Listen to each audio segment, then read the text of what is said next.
Glorificado sea su nombre. Vamos a dar inicio a la programación y es elevando a Dios nuestra oración. Querido Padre Celestial, Dios de eterna bondad, de rica y de abundantes misericordias, delante de tu divina presencia estamos, Señor. Te adoramos, te exaltamos, porque solo tú eres digno de toda honra y de toda gloria. Señor, ¿a quién iremos? ¿A dónde iremos si solamente en ti hay palabras de vida eterna? Gracias, Señor, por esta preciosa oportunidad que nos concedes una vez más de estar reunidos en tu nombre para tener la lectura de tu palabra, Señor. Te pido, Señor, que perdones nuestros pecados, faltas, errores cometidos delante de ti, pues reconocemos que ante tu presencia no hay hombre que no peque. Pecamos en pensamientos, pecamos en palabras, pecamos en acciones, Señor. Considera nuestra humana fragilidad y ayúdanos cada día a ser transformados, Señor, a mejorar ante tu presencia. Que tu Espíritu moldee nuestra alma, Señor, de modo que se acepta a ti, Señor.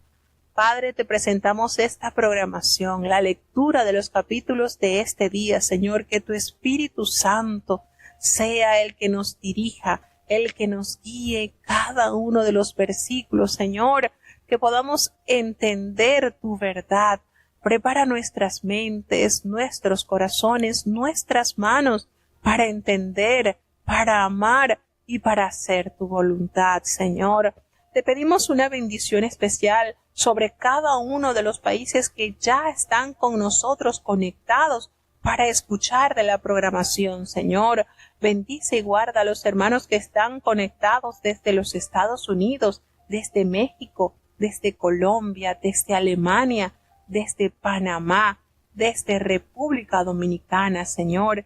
Que en cada uno de estos hogares, de estos corazones que escuchan tu palabra, pueda hacerse una realidad tu promesa escrita por el profeta Isaías, porque como desciende de los cielos la lluvia y la nieve y no vuelve allá, sino que harta la tierra y la hace germinar y producir, y da simiente al que siembra, y pan al que come, así será tu palabra que sale de tu boca. No volverá a ti vacía, antes hará lo que tú quieras y será prosperada en aquellos a quienes la has enviado. Permite, Señor, que en todo este tiempo, Señor, donde tu palabra se lee y es escuchada en distintas naciones, ese poder transformador se pueda desarrollar en cada mente, en cada corazón. Señor, no nos abandones, sé nuestro divino Maestro cada día, Señor, alumbrando nuestros pensamientos y dándonos esa sabiduría que viene del cielo. Quédate con nosotros, Señor, te necesitamos. En el nombre de Jesús, tu Hijo amado, te lo he suplicado y en Él te doy las gracias. Amén. Bueno, listo con nuestros cinturones para emprender nuestro viaje a través de las Sagradas Escrituras, y es que ya vamos a iniciar con la lectura del capítulo 4. Y bueno, para hoy vamos a tener la lectura de 4 capítulos. Escuchemos con atención. Libro de los Hechos, capítulo 4. Y hablando ellos al pueblo, sobrevinieron los sacerdotes y el magistrado del templo y los saduceos, resentidos de que enseñasen al pueblo y anunciasen en Jesús la resurrección de los muertos. Y les echaron mano, y los pusieron en la cárcel hasta el día siguiente, porque era ya tarde. Mas muchos de los que habían oído la palabra creyeron, y fue el número de los varones como 5,000. Y aconteció al día siguiente, que se juntaron en Jerusalén los príncipes de ellos, y los ancianos, y los escribas, y Anás, príncipe de los sacerdotes, y Caifás, y Juan, y Alejandro, y todos los que eran del linaje sacerdotal. Y haciéndolos presentar en medio, les preguntaron, ¿con qué potestad o en qué nombre habéis hecho vosotros esto? Entonces Pedro, lleno del Espíritu Santo, les dijo, príncipes del pueblo, y ancianos de Israel, pues que somos hoy demandados acerca del beneficio hecho a un hombre enfermo, de qué manera éste haya sido sanado. Sea notorio a todos vosotros y a todo el pueblo de Israel, que en el nombre de Jesucristo de Nazaret, al que vosotros crucificasteis, y Dios le resucitó de los muertos, por él, este hombre está en vuestra presencia sano. Este es la piedra reprobada de vosotros, los edificadores, la cual es puesta por cabeza del ángulo. Y en ningún otro hay salud, porque no hay otro nombre debajo del cielo, dado a los hombres, en que podamos ser salvos. Entonces, viendo la constancia de Pedro y de Juan, sabido que eran hombres sin letras e ignorantes, se maravillaban, y les conocían que habían estado con Jesús. Y viendo al hombre que había sido sanado, que estaba con ellos, no podían decir nada en contra, mas les mandaron que se saliesen fuera del concilio y conferían entre sí, diciendo: ¿qué hemos de hacer a estos hombres? Porque de cierto, señal manifiesta ha sido hecha por ellos, notoria a todos los que moran en Jerusalén, y no lo podemos negar. Todavía, porque no se divulgue más por el pueblo, amenacémoslo, que no hablen de aquí adelante a hombre alguno en este nombre. Y llamándolos, les intimaron que en ninguna manera hablasen ni enseñasen en el nombre de Jesús.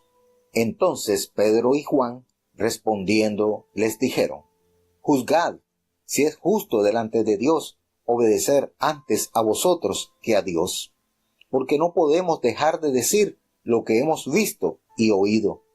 Ellos entonces los despacharon, amenazándolos, no hallando ningún modo de castigarlos por causa del pueblo, porque todos glorificaban a Dios de lo que había sido hecho. Porque el hombre en quien había sido hecho este milagro de sanidad era más de 40 años, y sueltos vinieron a los suyos, y contaron todo lo que los príncipes de los sacerdotes y los ancianos les habían dicho. Y ellos, habiéndolo oído, alzaron unánimes la voz a Dios, y dijeron: Señor, tú eres el Dios que hiciste el cielo y la tierra, la mar y todo lo que en ellos hay, que por boca de David tu siervo dijiste: ¿por qué han bramado las gentes y los pueblos han pensado cosas vanas? Asistieron los reyes de la tierra, y los príncipes se juntaron en uno contra el Señor y contra su Cristo. Porque verdaderamente se juntaron en esta ciudad contra tu santo Hijo Jesús, al cual ungiste, Herodes y Poncio Pilato, con los gentiles y los pueblos de Israel, para hacer lo que tu mano y tu consejo habían antes determinado que había de ser hecho. Y ahora, Señor, mira sus amenazas, y da a tus siervos que con toda confianza hablen de tu palabra, que extiendas tu mano a que sanidades y milagros y prodigios sean hechos por el nombre de tu santo Hijo Jesús. Y como hubieron orado, el lugar en que estaban congregados tembló, y todos fueron llenos del Espíritu Santo, y hablaron la palabra de Dios con confianza. Y la multitud de los que habían creído era de un corazón y un alma, y ninguno decía ser suyo algo de lo que poseía, mas todas las cosas les eran comunes. Y los apóstoles daban testimonio de la resurrección del Señor Jesús con gran esfuerzo, y gran gracia era en todos ellos, que ningún necesitado había entre ellos, porque todos los que poseían heredades o casas, vendiéndolas, traían el precio de lo vendido, y lo ponían a los pies de los apóstoles, y era repartido a cada uno según que había menester. Entonces José, que fue llamado de los apóstoles por sobrenombre Bernabé, que es interpretado hijo de consolación, levita, natural de Cipro, como tuviese una heredad, la vendió y trajo el precio y púsolo a los pies de los apóstoles. Bueno, después de haber Pedro y Juan realizado ese milagro, claro está, con la autoridad y el poder del Espíritu Santo, porque no era la capacidad humana. Y eso hay que resaltarlo grandemente, hermanos. Fíjense que la iglesia que Jesucristo vino a organizar estuvo cimentada en hombres sencillos, de corazones humildes, no llenos de arrogancia, de sabiduría humana, hombres con una característica muy particular, y es que estaban en total asistencia, estaban en total evidencia al servicio del Maestro, sabían que su capacidad humana no era suficiente, y en ellos el poder del Espíritu Santo se glorificó de una manera majestuosa, porque precisamente aquellos hombres lustres para la época que los escuchaban hablar quedaban sorprendidos, sabían que eran hombres sin letras, que eran hombres pescadores, que eran hombres que no tenían intelectualmente ningún alcance humano para ser respetados. Pero Dios en ellos se perfeccionó de una manera gloriosa. ¡Qué hermoso es el misterio y la verdad del reino! Cuando ellos estaban hablando al pueblo, vinieron entonces aquellos sacerdotes con el jefe de la guardia del templo y nada más y nada menos que los saduceos. Y el jefe de la guardia del templo era comandante de la policía de aquel lugar y era responsable de mantener el orden público en el recinto del templo. Entonces ellos llegan asistidos con este personal para poner orden, porque esto ya se había salido de las manos. Y fíjense cómo de una manera maravillosa ellos estaban resentidos porque Pedro y Juan enseñaban públicamente las grandezas hechas por Dios, y ellos anunciaban claramente la resurrección de Jesucristo entre los muertos. Esto fue un hecho que por mucho que estos hombres pagaron a los soldados romanos para que ellos dijesen que los discípulos de Jesús habían ido en la noche y habían robado el cuerpo del Maestro, por mucho que ellos trataron de persuadir de que la resurrección de Jesucristo era falsa, la vida de estos seguidores de Jesús, de los discípulos ahora convertidos en apóstoles, era una clara evidencia de que ese poder sobrenatural que heredaron del Maestro estaba tan vigente como cuando Cristo estuvo en Israel, estuvo caminando esas calles. Entonces, esto era algo que ellos no podían soportar, no toleraban. Cuando los fariseos, los saduceos, cuando los herodianos, cuando toda esta gente pensó que a través de la muerte de Jesucristo ya quedaría extirpada esta fe, se equivocaron, porque fue cuando más se difundió, y hasta la presente fecha hay tantos seguidores de Jesús en el mundo como la arena que está a la orilla de la mar, innumerables. Por mucho que quisieron enmudecer la verdad de Cristo, es algo que no se podrá esconder. Y estos hombres le echaron mano a Pedro y Juan y los metieron en la cárcel, y al día siguiente pues lo iban a atender porque bueno, ya era tarde. Pero muchas personas de los que habían oído la palabra que Pedro había proferido creyeron, y nos revela el escritor que el número de personas era como de 5,000. Figúrense, en el primer discurso dado por Pedro en el día del Pentecostés, alrededor de 3,000 personas aceptaron y se convirtieron a la verdad sublime del Señor. Y ahora en este discurso notamos que hay un número aproximado de 5,000. Se está cumpliendo la promesa hecha de Jesús al apóstol Pedro, diciéndole que de ahora en adelante serían pescadores de hombres. Claro que sí se estaba haciendo realidad, hermanos. Y eso es lo maravilloso, que Dios nos llama, nos capacita y nos da esa oportunidad de ser eficientes en su obra. Y bueno, sucede que al día siguiente entonces todos se reunieron allí en Jerusalén, tanto los gobernantes como los ancianos y todos estos escribas, esta gente docta. Y el sumo sacerdote Anás y Caifás. ¿Recuerdan estos personajes? Claro, ellos estaban allí cerquita de Jesucristo para mandarlo a matar y para asegurarse de que el nombre del Señor fuese olvidado por el pueblo. Pero no les resultó el plan a esta gente. Y entonces estaba Juan y Alejandro y todos, óigase bien, los que eran de la familia de los sumos sacerdotes. Es decir, la crema innata de la familia aronita, los que estaban allí al pendiente de realizar los sacrificios y de dirigir el pueblo a la presencia de Dios. Y estaban estos entonces y poniéndoles allí en el medio a estos hombres, a Pedro y a Juan, y les preguntaron, ¿con qué potestad o en qué nombre habéis hecho vosotros esto? ¿Y saben lo que le responde estos grandes siervos de Dios? Pedro, fíjense cómo nos detalla Lucas esta revelación. Pedro lleno del Espíritu Santo. No dice Pedro lleno de ira, Pedro lleno de sabiduría humana, Pedro lleno de... No, hermanos, esta es la esencia más celestial que un mortal pueda adquirir. Lleno del Espíritu Santo, les dijo, gobernantes del pueblo y ancianos de Israel, porque hoy se nos interroga acerca del beneficio hecho un hombre enfermo, de qué manera éste haya sido sanado. Y fíjense cómo les dice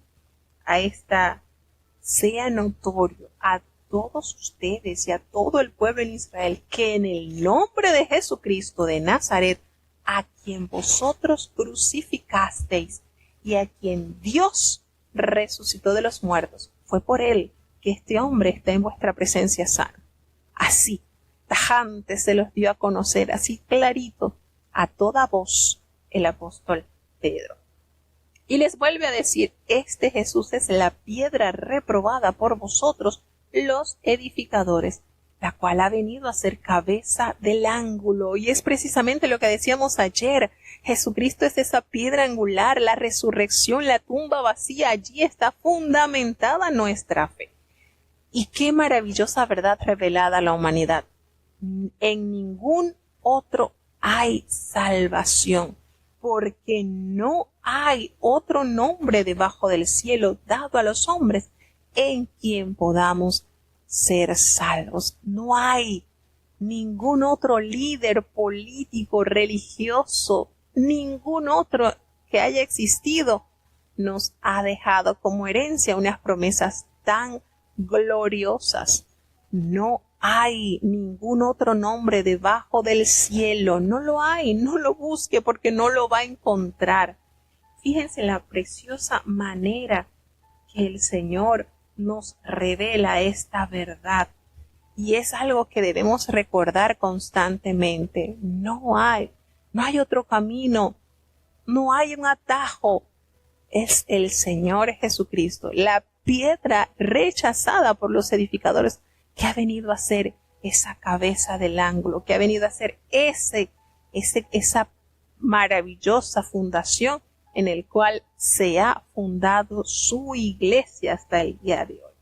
Entonces, el llamamiento a llevar el evangelio a las naciones se funda sobre las siguientes premisas, y es que la humanidad sin Cristo está perdida. Trátese de toda la raza o del individuo, y que en ningún otro hay salvación, porque no hay otro nombre bajo el cielo dado a los hombres en que podamos ser salvos. Es decir, que no hay ninguna otra autoridad, ninguna otra personalidad, ningún otro sistema o filosofía que pueda efectuar el rescate del alma humana. Si bien hay algunos que defienden la posibilidad de una esperanza humana aparte de la confianza personal en Cristo Jesús, la palabra de Dios niega tales propósitos. Recordemos lo que dice Pablo en 2 de Corintios capítulo 5 versículo 17. Estar en Cristo es la única manera de entrar en la nueva creación y recibir la salvación eterna prometida por Dios. Entonces, nótese la manera en que estos hombres llenos del Espíritu Santo, con toda templanza, con toda felicidad, porque esto, hermano, esto llena de gozo al alma, el saber que el Espíritu Santo está sobre ti, te respalda, y es por Él que se realizan grandes obras, no es por nuestra capacidad humana. Entonces, esto nos da a entender la majestuosidad del reino de Dios en medio de los hombres.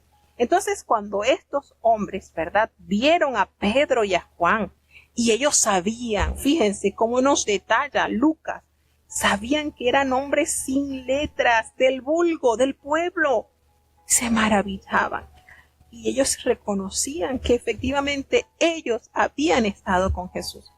Y viendo aquel hombre que había sido sanado, porque estaba de pie allí frente a ellos, no podían decir nada en su contra. ¿Qué podían alegar estos hombres religiosos? ¿Saben lo que entonces hicieron? Les ordenaron que saliesen del concilio y ellos empezaron a conversar entre sí. Y comenzaron ellos a debatir, preguntándose, ¿qué vamos a hacer con estos hombres? Porque es que han hecho esta señal que se está manifestando, hecha por ellos, que es notorio en todos los habitantes de Jerusalén, y es que no lo podemos negar, no se puede ocultar. Y se les ocurre la brillante idea, según ellos, bueno, para que ellos no divulguen más esto entre el pueblo, vamos a amenazarlos, para que ellos no hablen de aquí en adelante en ningún otro nombre, que no digan nada, que no mencionen nada. Y los llamaron y les intimaron allí, queriéndolos mantener limitados. Y les prohibieron que en ninguna manera ellos hablasen ni enseñasen el nombre de Jesús.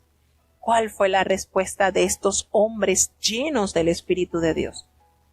Les dijeron, juzgad si es justo delante de Dios obedecer a vosotros antes que a Dios. ¡Qué postura, hermanos! ¡Qué posturas! Ellos con esto no se estaban rebelando a la ley. Ellos hicieron un llamado a la conciencia. Vean ustedes si es necesario obedecerlos a ustedes antes que a Dios. No podemos. Y les dicen, ellos, por supuesto, no entendían esto.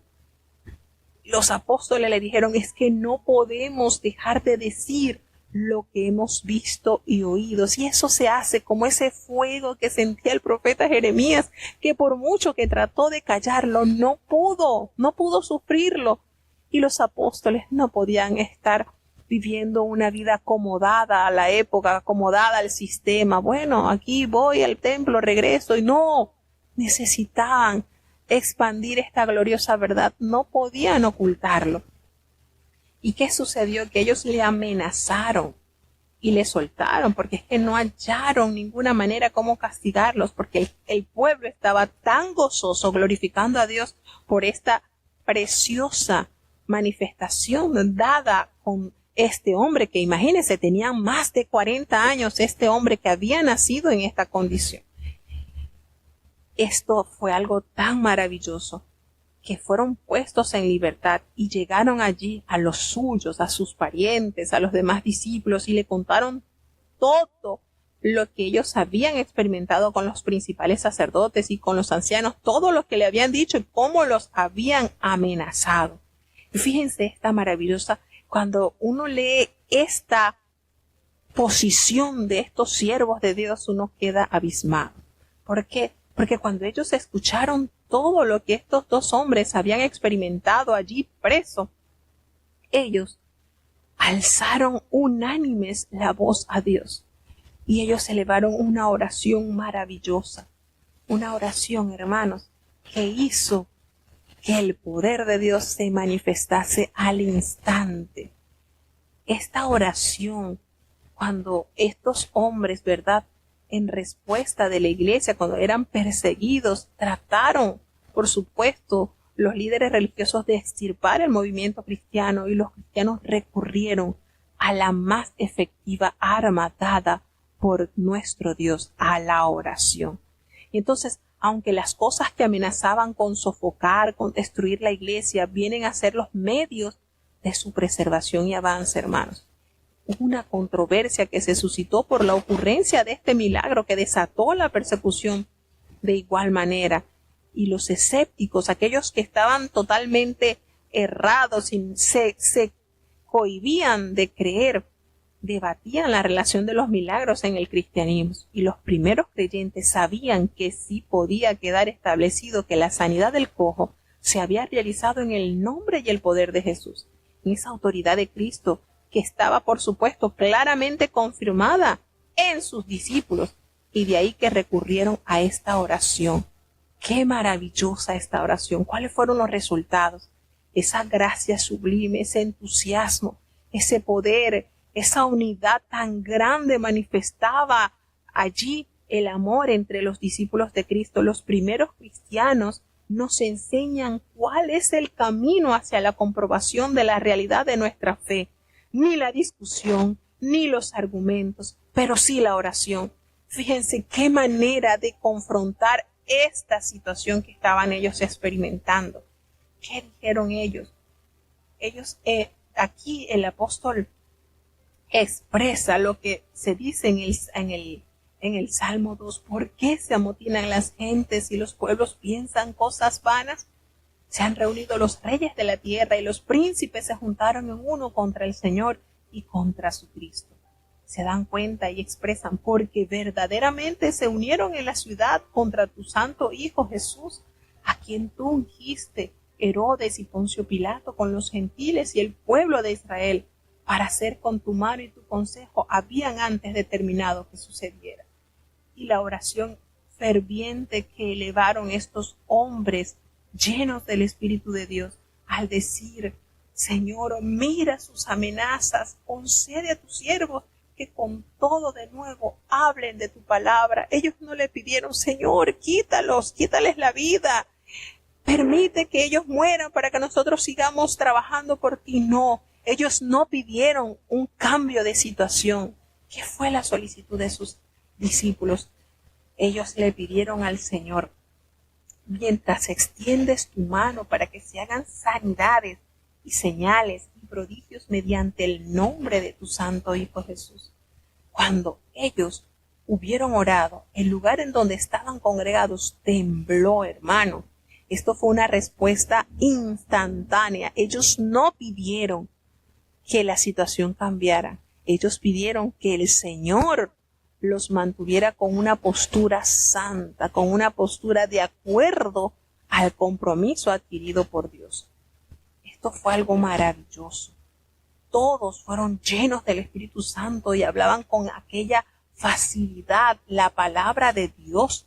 Ellos estaban completamente convencidos de que la situación no les impediría a ellos cumplir con el mandato divino de Cristo. Fíjense qué manera, qué postura, qué forma de orar. Qué manera, hermanos, esas son las oraciones que Dios aprueba, que Dios escucha, que Dios da una contestación al instante. Señor, qué manera. No le dijeron, Señor, sácanos de aquí. Esta gente no quiere escucharte. No, es una tremenda manera de entender la forma en que nosotros debemos orar. Ellos estaban tan entusiasmados, estaban tan llenos de ese poder divino que tenía esta gente ordinaria. No era profesional, no eran letrados, pero estaban llenos de ese poder glorioso, de esa maravillosa presencia del Dios eterno. Y la multitud de los que habían creído eran de un corazón, de un alma, así como Jesucristo los instruyó a sus discípulos. Ninguno, qué manera, ninguno decía ser suyo propio nada de lo que poseía, sino que todas las cosas eran en común. Y qué poder era manifestado entre los apóstoles, pues ellos daban el testimonio de la resurrección de Jesucristo y había abundante gracia sobre ellos. Nótese esta característica, abundante gracia. Esto es algo que resaltó en la iglesia primitiva. Y con gran poder los apóstoles daban ese testimonio a todas las personas a las cuales se encontraban. Y así que no había entre ellos ningún necesitado, porque es que todos los que poseían eran heredades. Ellos poseían heredades o casas, ellos las vendían y traían el precio de lo vendido.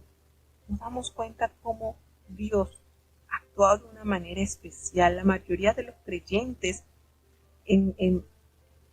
tenían esa definición común de la bellísima palabra de Dios al decir gracia, como ese favor inmerecido de Dios. Y esto es admirable y hay que ver de qué manera valoraron estos hombres su salvación, teniendo ese sentir de vivir enteramente para el Señor.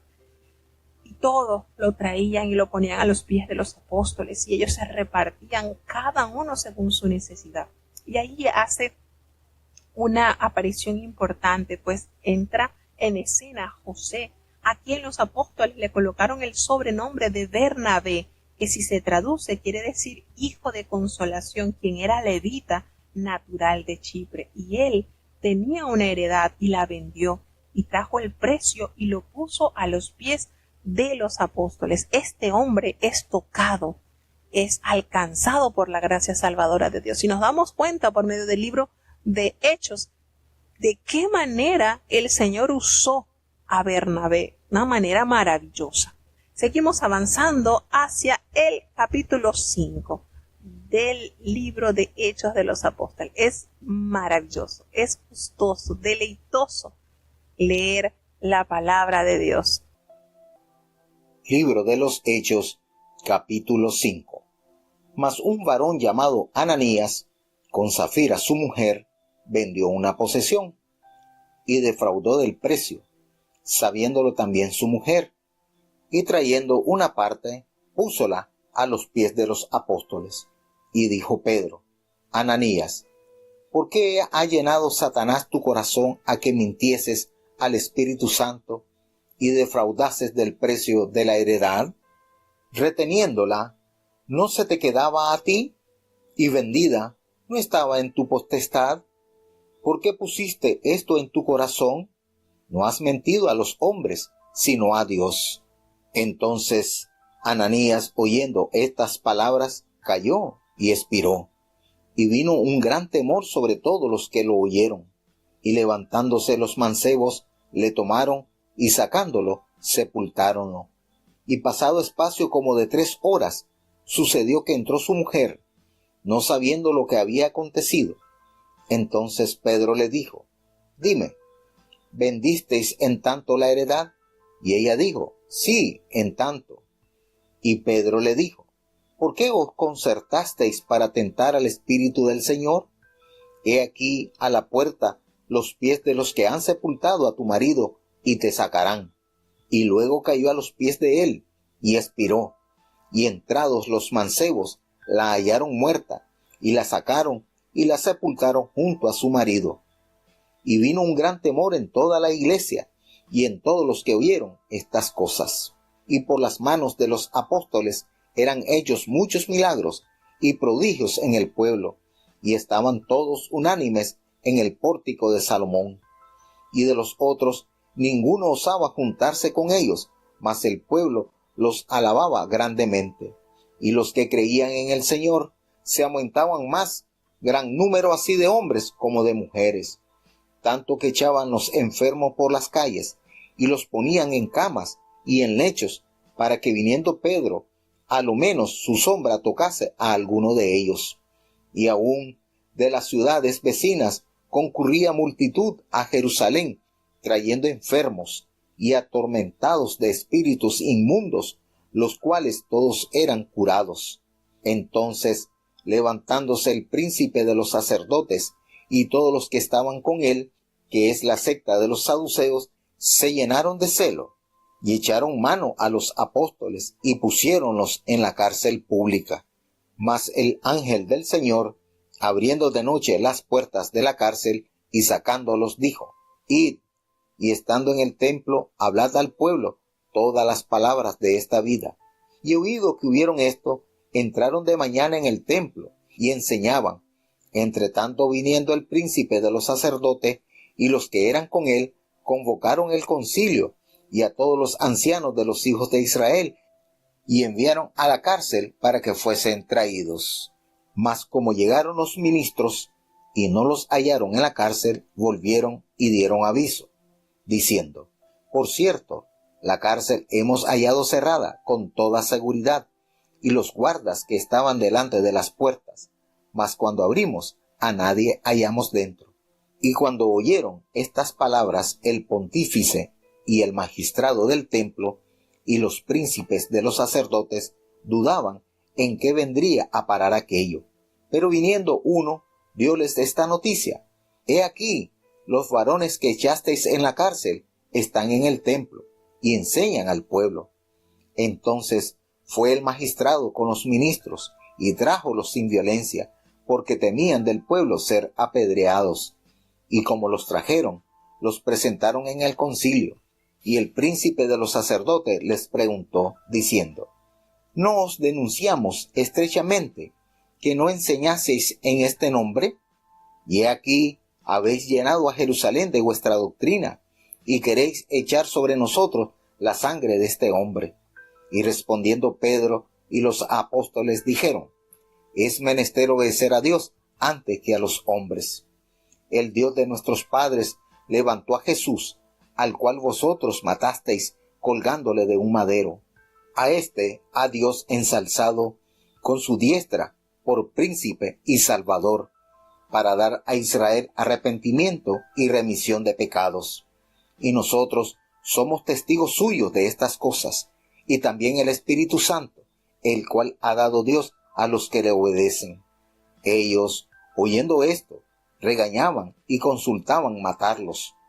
Entonces, levantándose en el concilio un fariseo llamado Gamaliel, doctor de la ley, venerable a todo el pueblo, mandó que sacasen fuera un poco a los apóstoles, y les dijo: varones israelitas, mirad por vosotros acerca de estos hombres en lo que habéis de hacer, porque antes de estos días se levantó Teudas, diciendo que era alguien, al que se agregó un número de hombres como 400, el cual fue matado, y todos los que le creyeron fueron dispersos y reducidos a nada. Después de éste, se levantó Judas el Galileo, en los días del empadronamiento, y llevó mucho pueblo tras sí. Pereció también aquel, y todos los que consintieron con él fueron derramados. Y ahora os digo: dejaos de estos hombres, y dejadlos, porque si este consejo o esta obra es de los hombres, se desvanecerá. Mas, si es de Dios, no la podréis deshacer. No seáis tal vez hallados resistiendo a Dios. Y convinieron con él, y llamando a los apóstoles, después de azotados, les intimaron que no hablasen en el nombre de Jesús, y soltáronlos. Y ellos partieron de delante del concilio, gozosos de que fuesen tenidos por dignos de padecer afrenta por el nombre. Y todos los días, en el templo y por las casas, no cesaban de enseñar y predicar a Jesucristo. Verdaderamente, cuando nosotros leemos estos capítulos, sentimos que nos inyectan un sentir maravilloso. Nos narra Lucas el acontecimiento triste de un matrimonio. Y decimos esto porque, bueno, en el capítulo anterior, Lucas detalla sobre este hombre llamado José, a quienes los apóstoles le colocaron el sobrenombre de Bernabé. Como él, entregado a la obra del Señor, vende su posesión, lo trae a los pies de los apóstoles y él inicia esta carrera de la fe. A lo contrario de lo que nos relata en el capítulo 5, porque en este capítulo se detalla que un hombre llamado Ananías con Zafira, su mujer, ellos tenían una heredad y allí hubo un fraude. Entonces, Ananías y Zafira fueron juzgados por su hipocresía y por mentir a Dios, no por haber decidido retener parte de su propiedad personal. La severidad del castigo para una ofensa tan pequeña puede parecer intolerante y poco misericordiosa, pero era necesario establecer la autoridad apostólica en la iglesia primitiva y salvaguardar su pureza.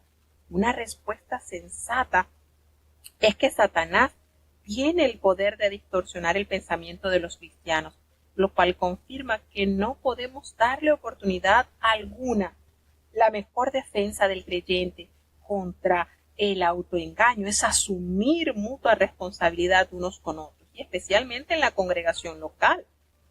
Además, es necesario la constante renovación de la mente a través de la palabra y la sostenida plenitud del Espíritu Santo. Fíjense cómo este acontecimiento se echó de ver, y verdaderamente al ojo humano diría: oye, pero qué crueldad, porque ellos quitaron dinero de lo que ellos iban a entregar. Pero es que el apóstol Pedro, les dice lo que habían hecho, no habían mentido al hombre. Fíjense cómo el apóstol Pedro se los argumenta. No habéis mentido a los hombres, al Espíritu Santo, a Dios. Esto nos corrobora, por supuesto que este capítulo nos corrobora que el Espíritu Santo es Dios. Y esto nos da a entender la pureza de conexión que había entre el dirigente de la iglesia, en este caso Pedro, los apóstoles, ¿verdad? Cómo Dios tenía una conexión tan clara con ellos, porque ellos trajeron el dinero adulterado, solo una parte, y la puso pues a los pies de los apóstoles. Y Pedro le hace referencia a Ananías. ¿Por qué llenó Satanás tu corazón para que mintieses al Espíritu Santo y sustrajeses del precio de la heredad? ¿Para qué? ¿Por qué has permitido esto, que Satanás minara tu corazón? Y le dice, si tú la retienes, no se te quedaba a ti, es tuya.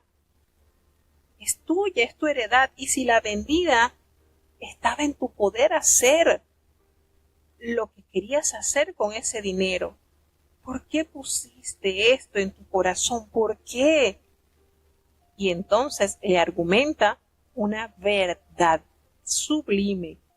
No has mentido a los hombres. No fue a Pedro quien Ananías le mintió, sino a Dios. La mentira fue hacia Dios. Y cuando Ananías escuchó esta sentencia, inmediatamente este hombre cayó, expiró.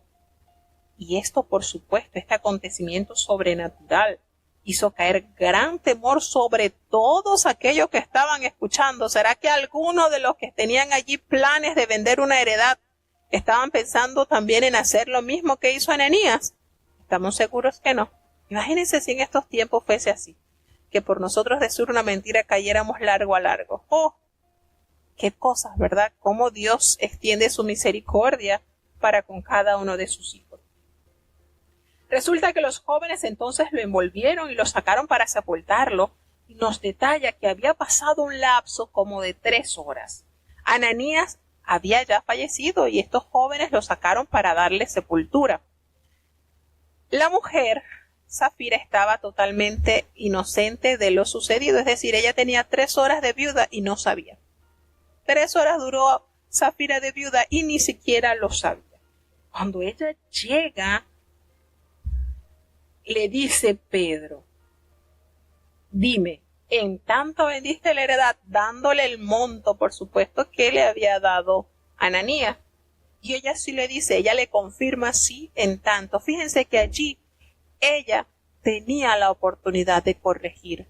Allí cuando Pedro le dijo, mira, ¿en tanto vendiste esto? Ella bien pudo haber dicho, no, señor, fue tanto que se vendió. Tuvo la oportunidad de corregir esa mentira y no la aprovechó. Y entonces viene la sentencia, viene la consecuencia de la mentira. ¿Por qué convenisteis en tentar al Espíritu del Señor? Y le revela entonces, mira, aquí están a la puerta, a los pies de los que acaban de sepultar a tu marido, y también te van a sacar a ti. ¡Qué sentencia!, ¿verdad? ¿Será que nosotros podemos decir, bueno, ¿será que Ananías y Zafira tienen promesa de salvación? ¿Qué pasó con esta mujer? Al instante cayó a los pies de Pedro y expiró. Y entrando entonces aquellos jóvenes que acababan de sepultar a Ananías, tienen entonces que salir a sepultar a su mujer. Y por supuesto que esto fue notorio, y el temor sobre toda la iglesia y sobre todos los que oyeron estas cosas se hizo sentir. Había que estar derechito, porque el Señor todo se lo revelaba al oído a los líderes del pueblo de Dios. Esto no era que lo iban a decir en secreto, porque el Señor se lo revela a los hombres espirituales del Señor. Y nos sigue diciendo Lucas que por las manos de los apóstoles se hacían tantas señales y tantos prodigios en el pueblo, que esto era algo maravilloso. Estaban juntos allí en el pórtico de Salomón, y nadie se atrevía a juntarse con ellos, pero el pueblo alababa tanto a estos hombres que a raíz de esto se iban añadiendo muchos a la fe cristiana. Y los que creían en el Señor era cada día más numeroso, aumentaban tanto hombres como mujeres. Fíjense lo maravilloso de esta característica del ministerio de la iglesia primitiva. Y también, por supuesto, esto está llamado a que se siga ejecutando en nuestros días. Era la manera en que Lucas describe el poder manifestado de Dios. Era tanto así, hermanos, que los enfermos los sacaban en las calles, los ponían en camas, en sus lechos, para que al pasar Pedro, al menos su sombra cayese sobre alguno de ellos, y esto producía en estos enfermos sanidad.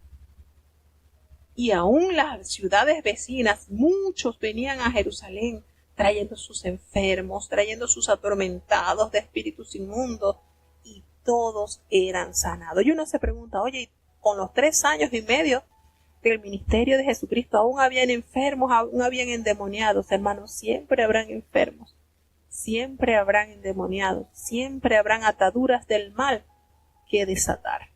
Y para esto el Señor comisionó a sus discípulos.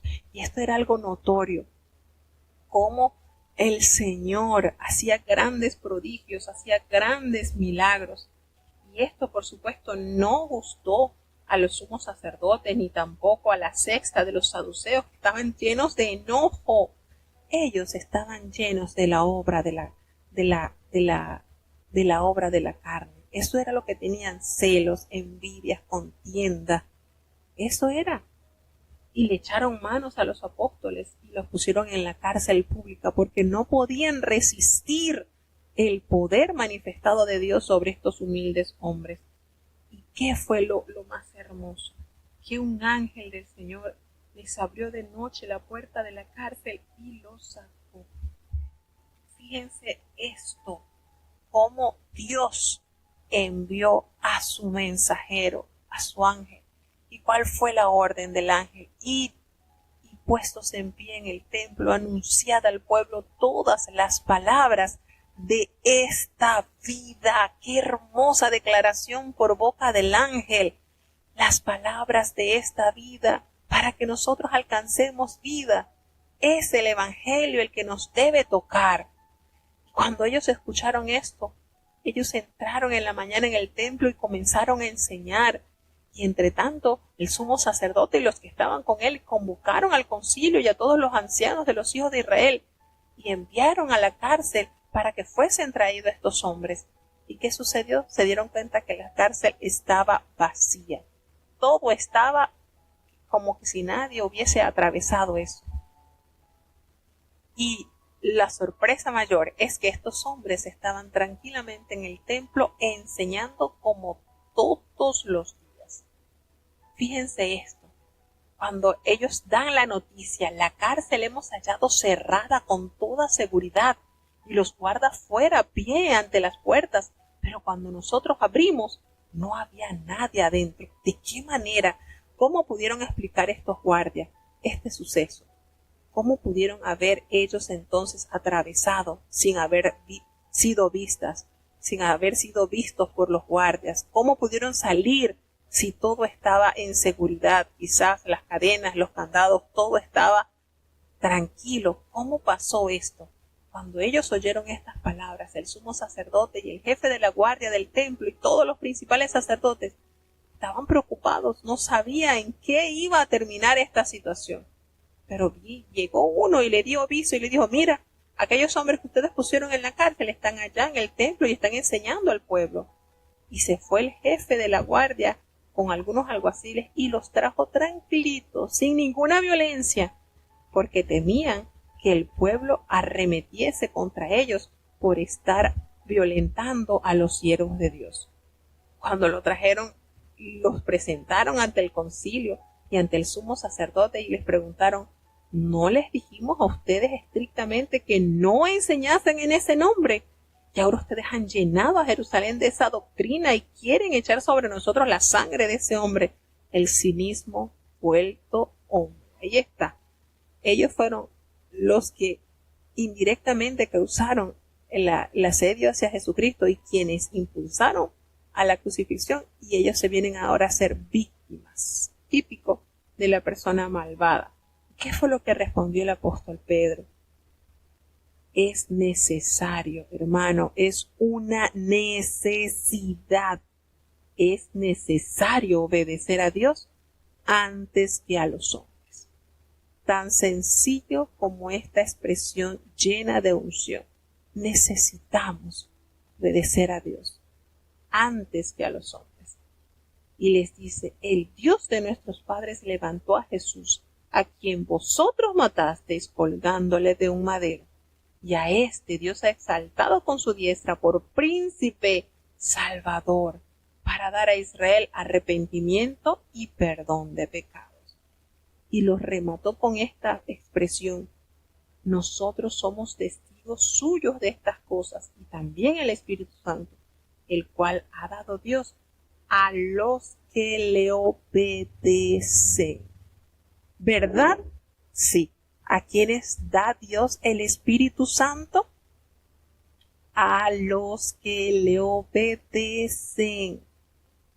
Y es una necesidad obedecer a Dios si queremos contar con la asistencia suprema del Espíritu Santo Consolador en nuestras vidas. Por eso entonces usted logra entender por qué hay tantas creencias, tantas religiones, y no todas gozan de este don divino del Espíritu Santo. Aquí está la respuesta. Porque no obedecen a la palabra de Dios. No la obedecen. Entonces, es necesario obedecer a Dios antes que a los hombres si queremos contar con la asistencia divina del Consolador. Cuando todos estos hombres escucharon los argumentos de los apóstoles, por supuesto que eso hizo arder en enojo a estos hombres. Y estaban que ya no aguantaban con esta condición y esta situación que se estaba presentando en la ciudad. ¿Y qué sucedió? Se levantó en el concilio un fariseo llamado Gamaliel, y nos describe Lucas que este hombre, doctor de la ley, era respetado por todo el pueblo, y él ordenó a que saliesen estos hombres para inquirir entonces en este concilio, y les dijo un sabio consejo. Varones israelitas, mirad por vosotros los que vais a hacer respecto a estos hombres. Y fíjense, hablando un poquito sobre Gamaliel. Gamaliel nos dice el apóstol Pablo, nos hizo referencia que él fue discípulo de Gamaliel. Y él no veía a Jesús como el Mesías, pero su consejo al Sanedrín estaba ciertamente influenciado por la divina providencia. El más sutil mensaje de Lucas es que aún los dirigentes de más alto nivel dentro de la comunidad judía tenían que admitir que no contaban con razones válidas para oponerse a la iglesia cristiana. Este hombre les expresa y les argumenta con dos sucesos históricos vividos por esa generación. Y les dice, miren, antes de estos días se levantó un hombre llamado Teudas, diciendo que él era alguien, y por supuesto mucha gente se unió a él, como unos 400 hombres, pero al morir Teudas, y todos los que le obedecían fueron dispersados y fueron reducidos a nada. Así que vuelve a tomar otro suceso histórico. Después de este se levantó Judas el Galileo en los días del censo y llevó en pos de sí a mucho pueblo. Este también murió, y todos los que le obedecían también fueron dispersados. Entonces, fíjense en la manera en que él argumenta con estos dos sucesos, dando relevancia a que una vez que muere el líder, los seguidores se dispersan y ya pasan al olvido. Así de sencillo. Y él les dice entonces: apartaos de estos hombres y déjenlos, porque si este consejo o esta obra es de los hombres, tranquilo que esto no va a durar, así como sucedió con Teudas, así como sucedió con Judas el Galileo. Y se los está haciendo con mucha evidencia histórica. No, esto no se preocupen, que esto no va a permanecer. Pero si esto es de Dios, no lo podrán destruir. Cuidadito que ustedes se encuentren luchando contra Dios. Y fíjense cuántos años han transcurrido de este consejo y de esta verdad revelada por Gamaliel. ¿Han podido destruir a los seguidores de Jesús? ¿Cuántos años ya de su crucifixión? Y hasta la presente fecha hay discípulos del Señor. Entonces, ¿es obra de los hombres o es obra de Dios? Y esto les pareció bastante certero. Y bueno, decidieron llamar a los apóstoles, los azotaron, les intimaron para que de ninguna manera volviesen a hablar de Jesús y los dejaron en libertad. ¿Cuál fue la reacción de los apóstoles? No salieron llorando a decir: Jesús, estamos haciendo tu obra y mira cómo nos están tratando, nos están azotando, no puedes. Miren la actitud. Salieron de la presencia del concilio gozosos. ¿Ustedes saben lo que es esto? ¿Será que ellos aquí estaban experimentando la bienaventuranza, gozados y alegrados? Cuando el Señor le dice: diciendo todo mal por mi causa, mintiendo, bienaventurados sois cuando os vituperaren y os persiguieren y dijeren de vosotros todo mal por mi causa, mintiendo. Gozaos y alegraos, porque vuestra merced es grande en los cielos, porque así persiguieron a los profetas que fueron antes de vosotros. ¿Será que aquí los discípulos estaban experimentando esa bienaventuranza? Claro que sí. Todos los días ellos estaban en el templo y por las casas, y no cesaban de enseñar y predicar a Jesucristo. ¡Qué iglesia tan llena del Espíritu de Dios!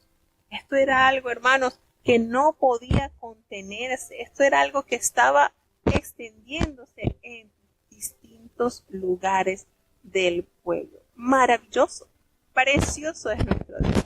Vamos a seguir avanzando hacia el siguiente capítulo del libro de Hechos de los Apóstoles. Vamos entonces al capítulo 6.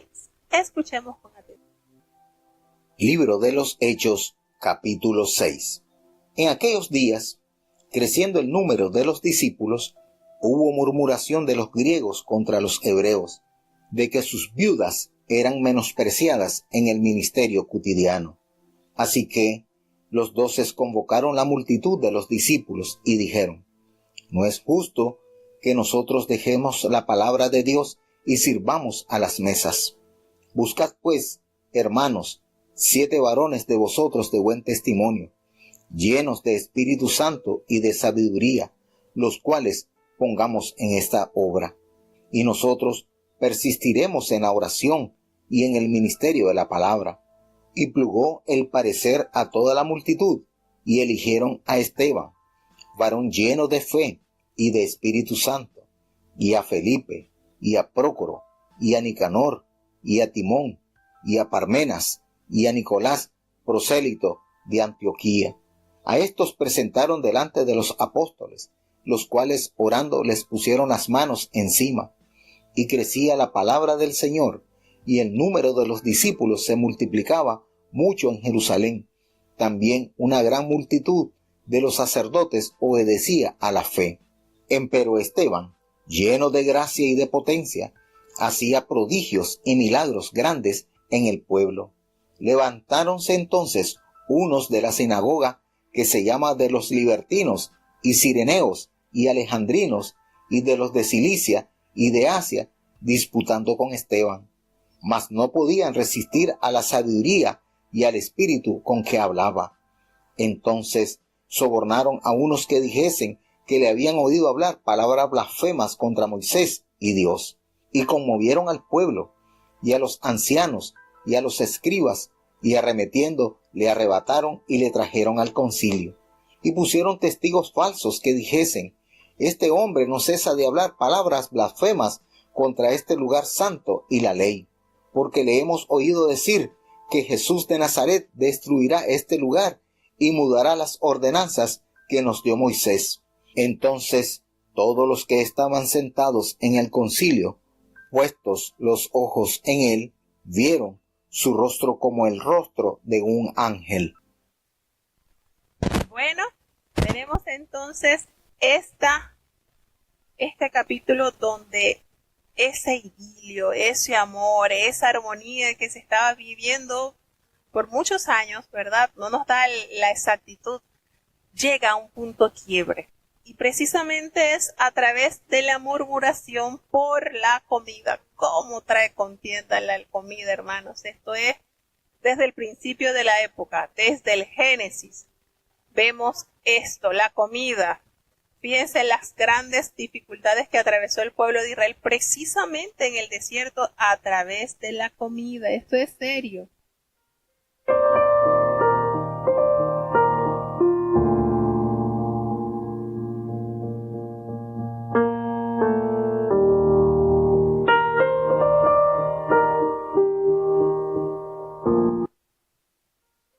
Cuenta que el pueblo de Dios en la iglesia primitiva estaba llevando muchísimos discípulos convencidos de que Dios había enviado a su Hijo y ese era Jesucristo, y que Él había dejado a sus discípulos con ese poder que manifestaba su gloria.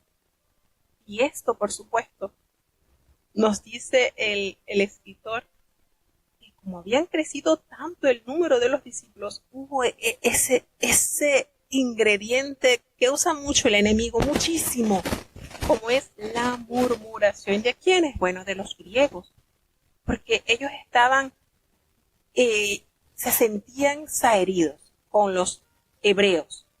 Ellos sentían de que sus viudas eran desatendidas en el ministerio diario de la comida. Ellos se sentían como que había acepción de persona y eso empezó a crear un mal. Y bueno, una vez que se presenta este malestar, los 12 convocaron a la multitud de los discípulos y le dijeron: miren, no es justo que nosotros dejemos la palabra, el ministerio de la palabra, seguir extendiendo el evangelio para servir a las mesas. Ellos no estaban menospreciando el servir. Nótese eso, no. Ellos no estaban menospreciando de que no. Ellos, al contrario, ellos consideraron que esto es fuerte. Trabajar en la parte de la alimentación es fuerte, hermanos. Eso es. Y entonces, debido a la necesidad, ellos consideraron oportuno buscar entre los mismos discípulos a 7 varones. Y yo considero esto así como que, bueno, 7 días a la semana donde se compartía el alimento, un hombre por día, por decirlo así. Esto es aquí uno especulando. Eran 7 varones. Y fíjense, usted dirá, bueno, pero era servir. Miren la manera maravillosa de lo que es el ministerio del servicio. Estos hombres tenían que tener 3 requisitos indispensables. El primero era que tuviese buen testimonio. Y en una oportunidad escuché un mensaje de un Espíritu Santo de un hermano que había recibido en Cuba, donde decía su mensaje que los malos testimonios ahuyentan las almas. ¿Cuánta verdad nos dice el Espíritu Santo? ¿Ahuyenta las almas los malos testimonios? Claro que sí. Y lo principal que debían tener estos servidores, porque iban a servir las mesas, era que contasen con ese buen testimonio. Lo segundo, que estuviesen llenos del Espíritu Santo y de sabiduría. Fíjense estos 3 requisitos que necesitaban tener estos hombres convocados. Y a ellos se le va a encargar este trabajo. Uno diría, pero para servir la comida se necesita buen testimonio. Sí. Para servir hay que estar lleno del Espíritu Santo. Sí. Y tener sabiduría, por supuesto. algo tan sencillo que quizás muchos lo verán como algo sin valor, es necesario. Y el apóstol, los 12 decidieron, bueno, vamos a encargarnos de buscar estos 7 hermanos y nosotros vamos a persistir en qué, hermanos, en la oración y en el ministerio de la palabra. Una cosa demanda a la otra. ¿Quieres ser efectivo compartiendo la palabra de Dios? No debes dejar de orar. No debes dejar de orar, porque en la oración está el respaldo divino del cielo. Entonces la iglesia primitiva rápidamente aprendió que su oración tenía que ser continua porque la lucha espiritual es continua. Llegó a tener la primera prioridad, así como la primera prioridad de Satanás era derrotar a aquellos cristianos. Y de ahí que su primera decisión administrativa después del Pentecostés, la cual registra Hechos, coloca el ministerio de la oración junto al de la palabra como el mayor en importancia. A medida que la iglesia crecía, las circunstancias requerían más del tiempo de los apóstoles. Pero como ellos se dieron cuenta de que necesitaban de más oración y no de más actividad, ellos escogieron a 7 hombres para que sirviesen como diáconos y cuidaran de la iglesia. Y esta iniciativa dejó más tiempo libre a los apóstoles, que así pudieron dedicarse más concentradamente a la oración y al ministerio de la palabra. De las dos, la oración se menciona correctamente como lo primero, hermano. Perseverar en la oración es algo de lo que se nos habla en todas las escrituras. Cierto tiempo después, el apóstol Pablo le diría a la iglesia en Roma: amaos los unos a los otros con amor fraternal. Y les pediría a sus miembros que fueran constantes en la oración. Fíjense lo importante de esto. Una vez que les agradó la propuesta a la multitud, ellos eligieron a Esteban. Y se hace una referencia hermosa sobre este varón, porque nos dice Lucas que este varón era lleno de fe y del Espíritu Santo. A Felipe, a Prócoro, a Nicanor, a Timón, a Parmenas y a Nicolás, quien fue prosélito de Antioquía. A estos los presentaron ante los apóstoles. ¿Y qué hicieron los apóstoles? Oraron, les impusieron las manos. Y este es un acto de ordenación, hermano, una transferencia de autoridad y responsabilidad. Y también indica un reconocimiento de identificación mutua y compañerismo con aquellos comisionados para el servicio. Y era tanto así que nos revela la palabra que crecía la palabra del Señor y el número de los discípulos se multiplicaba grandemente en Jerusalén. También muchos de los sacerdotes obedecían a la fe. Y aquí entra en acción esta palabra difundiéndose en corazones necesitados y que aceptaron el plan de salvación. Pero de Esteban se narra algo hermoso, porque este hombre estaba lleno de gracia y de poder y hacía grandes prodigios y señales entre el pueblo, aunque no nos detalla Lucas cuáles eran, pero sí nos dice que a través de este gran siervo de Dios, el Señor realizó grandes prodigios, grandes señales. Y esto, por supuesto, hizo que la maldad se multiplicase alrededor de este gran siervo de Dios, porque se levantaron unos de la sinagoga llamada de los libertos y otros de los sirenes, de Alejandría, de Cilicia y de Asia, y estaban discutiendo con Esteban. Pero ¿saben cuál era el resultado? No podían resistir a la sabiduría y al espíritu con que Esteban hablaba. No podían, se sentían que no podían hacer nada en su contra. Entonces nos damos cuenta, esa sabiduría, esa prudencia, esa habilidad, ese entendimiento que Dios le había otorgado a este siervo, cómo hablaba a menudo, cómo decía, cómo usaba la palabra de Dios, cómo era diestro, porque el Señor lo había capacitado. Entonces, una vez que se dieron cuenta que no podían debatir con él, sobornaron a unos para que dijesen que le habían escuchado hablar palabras blasfemas contra Moisés y contra Dios. Algo muy parecido a lo que experimentó Jesucristo. Creo que de los discípulos de Jesús, el que más se asemejó en la muerte, en el sentido de lo que experimentó, de la experiencia, sin duda alguna, Esteban. Esteban, yo pienso que llegó a ese punto de Cristo tan especial. Nos damos cuenta que este hombre llegó a una forma tan hermosa de aún orar por aquellos quienes le hacían daño, así como lo hizo Jesucristo. Y estos que convocaron a los ancianos, a los escribas, y arremetieron contra él, lo trajeron al concilio y pusieron testigos falsos, lo mismo que hicieron con Jesucristo, que decían que lo habían escuchado hablar palabras blasfemas contra este lugar santo, refiriéndose a la iglesia, al templo y contra la ley. Porque le hemos oído decir que ese Jesús de Nazaret destruiría este lugar y cambiaría las costumbres que nos dio Moisés. ¿Qué les parece la maldad? Fíjense esto. Cuando nos hace referencia acá en el libro de los libertos, eran esclavos romanos. Esos eran los libertos. Y testificaban, por supuesto, de cosas que eran mentiras. Y el mismo argumento que se hizo para destruir a Jesús fue el mismo argumento que se usó para arremeter contra la vida de este gran siervo. Bueno, vamos entonces a pasar al capítulo 7. Y es conocido el capítulo 7 como el resumen del Antiguo Testamento. Y ustedes se van a dar cuenta cómo en estos 60 versículos encuentran una síntesis del Antiguo Testamento. Escuchemos con atención. Libro de los Hechos, capítulo 7. El príncipe de los sacerdotes dijo entonces: ¿Es esto así?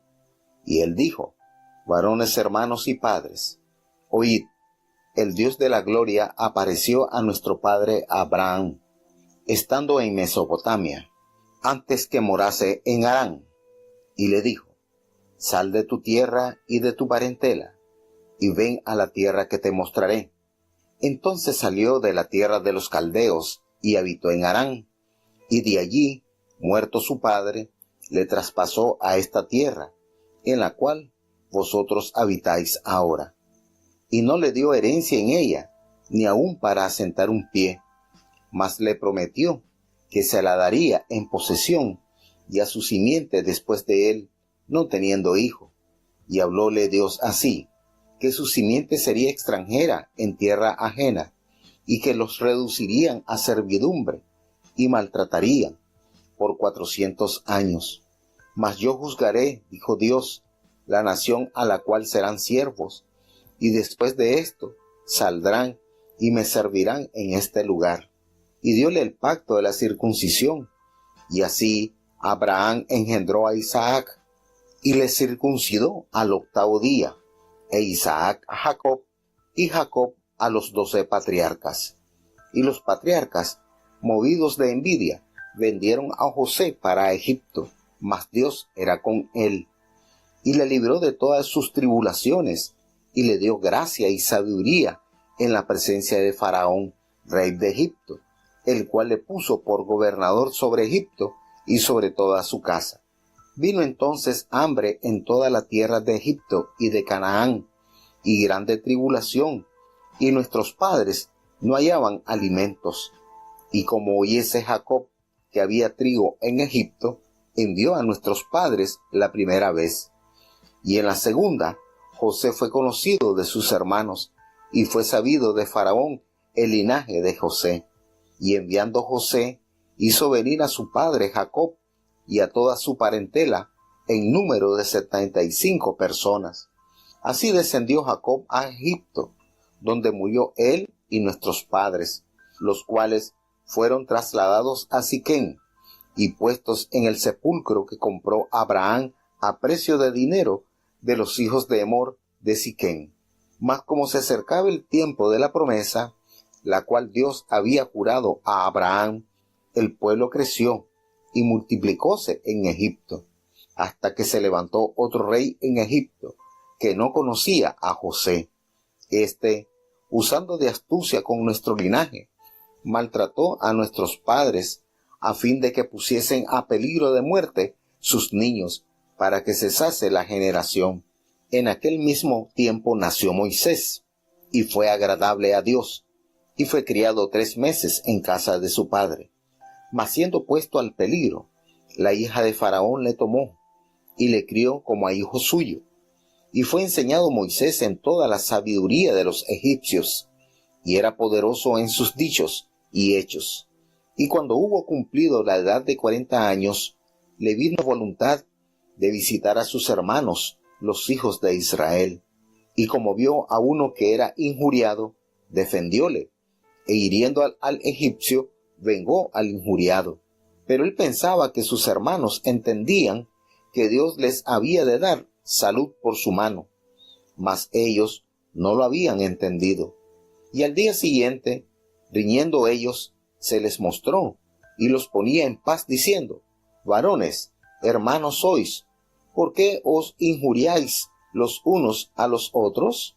Entonces el que injuriaba a su prójimo le reempujó, diciendo: ¿quién te ha puesto por príncipe y juez sobre nosotros? ¿Quieres tú matarme, como mataste ayer al egipcio? A esta palabra Moisés huyó, y se hizo extranjero en tierra de Madián, donde engendró 2 hijos. Y cumplidos 40 años, un ángel le apareció en el desierto del monte de Sinaí, en fuego de llama de una zarza. Entonces Moisés, mirando, se maravilló de la visión, y llegándose para considerar, fue hecha a él voz del Señor: yo soy el Dios de tus padres, y el Dios de Abraham, el Dios de Isaac, el Dios de Jacob. Mas Moisés, temeroso, no osaba mirar, y le dijo el Señor: quita los zapatos de tus pies, porque el lugar en que estás es tierra santa. He visto la aflicción de mi pueblo que está en Egipto, y he oído el gemido de ellos, y he descendido para librarlos. Ahora pues, ven, te enviaré a Egipto. A este Moisés, al cual habían rehusado, diciendo: ¿quién te ha puesto por príncipe y juez? A este envió Dios por príncipe y redentor, con la mano del ángel que le apareció en la zarza. Este los sacó, habiendo hecho prodigios y milagros en la tierra de Egipto, y en el mar Bermejo, y en el desierto por 40 años. Este es el Moisés, el cual dijo a los hijos de Israel: profeta os levantará el Señor Dios vuestro de vuestros hermanos, como yo a él oiréis. Este es aquel que estuvo en la congregación en el desierto con el ángel que le hablaba en el monte Sina, y con nuestros padres, y recibió las palabras de vida para darnos, al cual nuestros padres no quisieron obedecer, antes le desecharon y se apartaron de corazón a Egipto, diciendo a Aarón: haznos dioses que vayan delante de nosotros, porque a este Moisés que nos sacó de tierra de Egipto no sabemos qué le ha acontecido. Y entonces hicieron un becerro y ofrecieron sacrificio al ídolo, y en las obras de sus manos se holgaron. Y Dios se apartó y los entregó que sirviesen al ejército del cielo, como está escrito en el libro de los profetas: me ofrecisteis víctimas y sacrificios en el desierto por 40 años, casa de Israel. Antes trajisteis el tabernáculo de Moloch y la estrella de vuestro dios Renfán, figuras que os hicisteis para adorarlas. Os transportaré pues más allá de Babilonia. Tuvieron nuestros padres el tabernáculo del testimonio en el desierto, como había ordenado Dios, hablando a Moisés que lo hiciese según la forma que había visto, el cual, recibido, metieron también nuestros padres con Josué en la posesión de los gentiles, que Dios echó de la presencia de nuestros padres hasta los días de David, el cual halló gracia delante de Dios y pidió hallar tabernáculo para el Dios de Jacob. Mas Salomón le edificó casa, si bien el Altísimo no habita en templos hechos de mano, como el profeta dice: el cielo es mi trono, y la tierra es el estrado de mis pies. ¿Qué casa me edificaréis? Dice el Señor. ¿O cuál es el lugar de mi reposo? ¿No hizo mi mano todas estas cosas? Duros de cerviz e incircuncisos de corazón y de oídos, Vosotros resistís siempre al Espíritu Santo, como vuestros padres, así también vosotros. ¿A cuál de los profetas no persiguieron vuestros padres? Y mataron a los que antes anunciaron la venida del justo, del cual vosotros ahora habéis sido entregadores y matadores, que recibisteis la ley por disposición de ángeles y no la guardasteis. Y oyendo estas cosas, regañaban de sus corazones y crujían los dientes contra él. Mas él, estando lleno de Espíritu Santo, puestos los ojos en el cielo, vio la gloria de Dios y a Jesús que estaba a la diestra de Dios, y dijo: He aquí, veo los cielos abiertos, y al Hijo del Hombre que está a la diestra de Dios. Entonces, dando grandes voces, se taparon sus oídos y arremetieron unánimes contra él, y echándolo fuera de la ciudad, le apedreaban, y los testigos pusieron sus vestidos a los pies de un mancebo que se llamaba Saulo, y apedrearon a Esteban, invocando él y diciendo: Señor Jesús, recibe mi espíritu. Y puesto de rodillas, clamó a gran voz: Señor, no les imputes este pecado. Y habiendo dicho esto, durmió.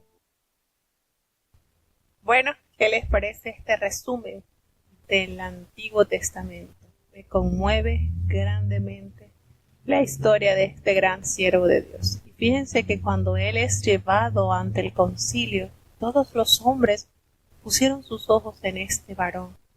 Y cómo nos detalla Lucas, que vieron su rostro como el rostro de un ángel, y ni aun así consideraron, tuvieron respeto y temor.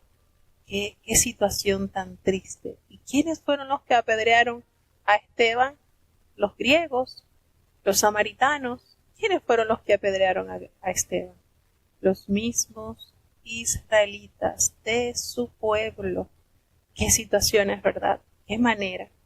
De verdad que este capítulo es conmovedor. En lo particular me deleito leyendo la palabra de Dios y en la vida de este hombre que para lo que nos detalla la palabra de Dios llegó a ser ese hombre fiel imitador de su divino maestro. Qué discurso nos dio Esteban. Qué manera de desglosar de una manera tan hermosa la historia del pueblo de Israel, comenzando desde el patriarca Abraham. Fíjense que este largo discurso de Esteban es algo más que una simple refutación de los cargos en su contra. En lugar de defenderse, este pronunció un alegato contra sus acusadores.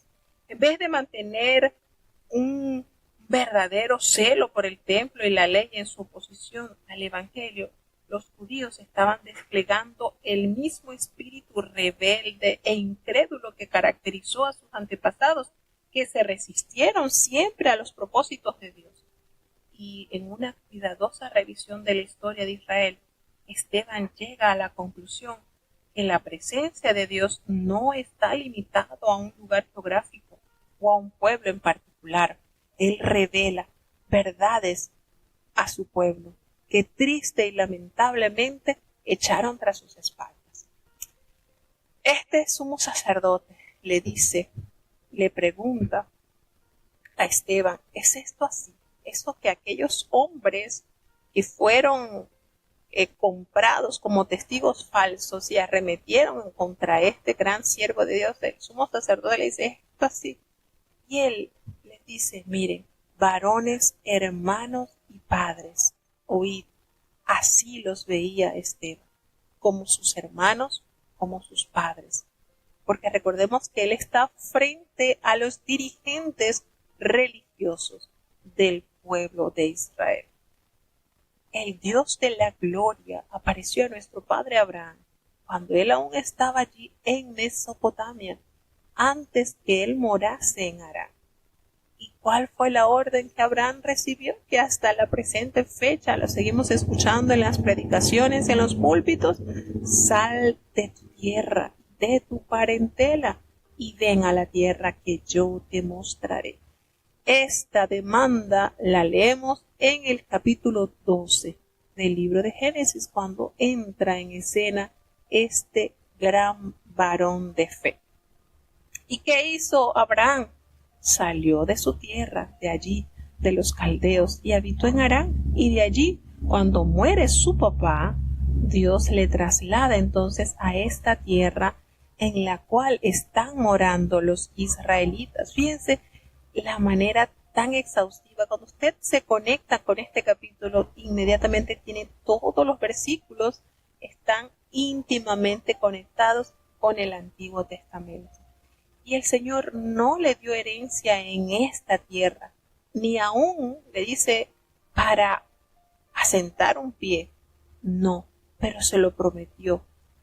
Se lo prometió para su descendencia después de él, aunque él aún no tenía hijos. Fíjense la pureza de la fidelidad de Dios. Y le dijo Dios: tu descendencia será extranjera en tierra ajena, y serán reducidos a servidumbre y serán maltratados por 400 años. Todo esto en resumen de lo que experimentó Abraham, y que Esteban lo recuerda a esta multitud congregada. Cómo a Jehová le reveló a Abraham el suceso de la esclavitud por parte de los egipcios y el tiempo exacto en que ellos estarían en esa tierra. Pero el Señor les dice: yo voy a juzgar a esa nación, de donde ustedes serán siervos, y después de esto van a salir y me van a servir en este lugar, en la tierra que Abraham pisó. Y él entonces recibe así el pacto de la circuncisión. Y así Abraham, que había engendrado ya a Isaac, le circuncidó al 8º día a Isaac, y así Isaac lo hizo con Jacob, y Jacob así él le hizo la circuncisión a sus 12 hijos. Recordemos el pacto de la circuncisión, que buscaba reflejar el compromiso personal de obediencia al pacto de Dios. Pero triste y lamentablemente los judíos hacían pocas distinciones entre el ritual y la realidad. Recordemos que los 12 patriarcas son los 12 hijos de Jacob, quienes se convirtieron también en los padres de las 12 tribus de Israel. ¿Qué sucede? Entonces Esteban les argumenta: los patriarcas, llenos de envidia, ellos vendieron a José a Egipto, pero miren esta maravillosa revelación: pero Dios estaba con él. A pesar de esta adversidad, la presencia de Dios nunca desamparó a este joven José y le libró de todas sus tribulaciones y le dio esa gracia, esa sabiduría delante de Faraón, quien fue rey de Egipto, por lo cual Dios lo colocó entonces como gobernador sobre Egipto y toda la casa de Faraón. Llegó entonces el tiempo de esa hambruna que se había ya anunciado por boca de los sueños revelados Dios a Faraón e interpretados por José. Y movidos por el hambre, los patriarcas llegan entonces a Egipto a comprar comida, allí a comprar trigo. Y nos revela entonces que en la segunda oportunidad José se dio a conocer a sus hermanos y le fue manifestado entonces a Faraón todo el linaje de José. Miren lo que es saber esperar en el plan perfecto de Dios. Porque una vez que ya José estaba como gobernador de Egipto, él tenía la autoridad y el poder para hablar con Faraón y decirle: dame permiso que voy a ver a mi padre, voy a visitarle, a ver si está vivo o no. Él bien pudo haber salido en esos años que estuvo trabajando, recordemos que fueron 7 años de abundancia, y en esos años él bien pudo haber llevado a consideración esa petición y salir de Egipto para velar por el cuidado de su padre, pero no fue así. Lo que es esperar pacientemente en el tiempo de Dios. Resulta entonces que ya conocido la parentela de José, de José hacia Faraón, José entonces trajo consigo a su padre y a toda su parentela, y nos hace referencia que entraron 75 personas. Y de allí entonces, cuando Jacob muere, y mueren también los padres, mueren esta descendencia, ellos fueron trasladados a Siquén, en el sepulcro precisamente que había comprado Abraham a los hijos de Amor, en Siquén, en esa cueva de Macpela, donde había él enterrado a Sara y donde también habían enterrado a las mujeres, lo que era Isaac, habían sepultado a Isaac y también a Rebeca, e incluso a la nodriza de Rebeca también había sido sepultada allí. Pero cuando se acercaba el tiempo de la promesa, recuerda Esteban, Dios había prometido eso a Abraham, el pueblo se creció de tal manera que los egipcios se encontraron en peligro.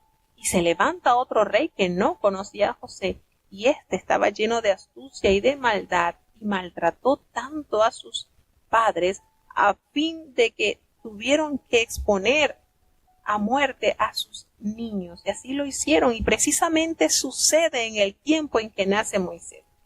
Y este niño fue agradable a los ojos de Dios, y estuvo allí escondido durante 3 meses en la casa de su madre, pero ya sabiendo que no podía tenerlo más, entonces él fue adoptado por la hija de Faraón y lo crió como a su hijo. Y nos revela Esteban que Moisés fue enseñado en toda la sabiduría de los egipcios y era poderoso en sus palabras y en sus obras. Pero ya cuando él tuvo 40 años, él le vino a su corazón visitar a sus hermanos, a los hijos de Israel. Y al ver una injusticia, pues había uno maltratando a un hebreo, a un egipcio maltratando a un hebreo, lo defendió y él mató al egipcio. Triste y lamentablemente, según la idea de Moisés, era que los israelitas iban a entender que por mano de él Dios se les daría a ellos salud, les daría liberación. Y al día siguiente se presentó frente a unos de ellos, hebreos, que estaban discutiendo entre sí, tratándolos de poner en paz.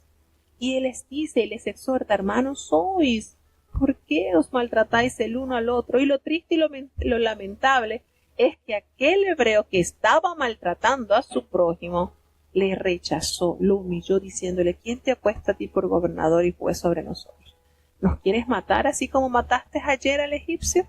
Fíjense, estos dardos le apuntaron a Moisés de su mismo pueblo.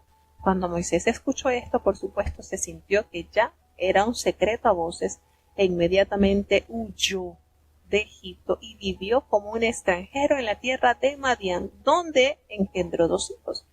Nos vuelve a entrar los 40 años y allí, estando apacentando las ovejas de su suegro, llega entonces esta visión grandiosa, donde el Señor se le manifestó a Moisés, diciéndole: yo soy el Dios de tus padres, el Dios de Abraham, el Dios de Isaac, el Dios de Jacob. Moisés, que estaba temblando, que aún no se atrevía a levantar su rostro, le dijo el Señor: quítate el calzado de tus pies, porque pues esta tierra es santa.